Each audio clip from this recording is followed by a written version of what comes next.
Now, let's get back to the issue of pandemic overreach and the need for a royal commission. Such an inquiry is just what Anthony Albanese promised as opposition leader. It is beyond doubt that you will need an assessment. Whether that be a royal commission or some form of inquiry, that will need to happen. And then, after he won the election as Prime Minister, he confirmed he'd institute some sort of national inquiry. I would have thought that you'd want to do something as soon as practicable.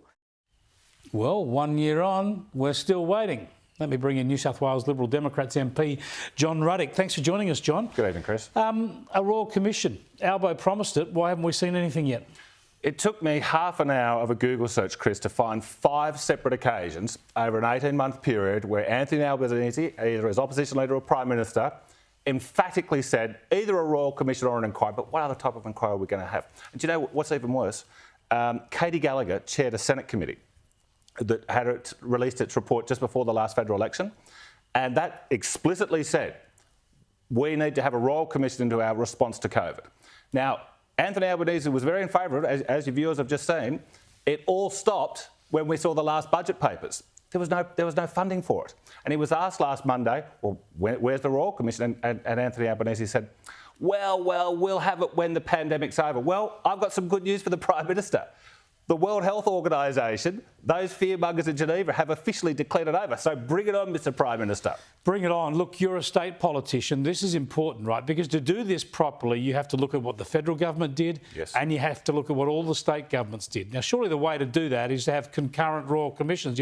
You'd probably have to have matching legislation in the states and Canberra so you could have one proper inquiry looking at everything, because it all happened under national cabinet. I agree entirely. I believe that there should be a federal Royal Commission because the federal government did a lot. All the state governments had a different response. It wasn't a huge difference in some areas, but we should have state and probably even territory Royal Commissions into the whole pandemic era. So what are you going to do in the New South Wales Parliament to try and force the issue there?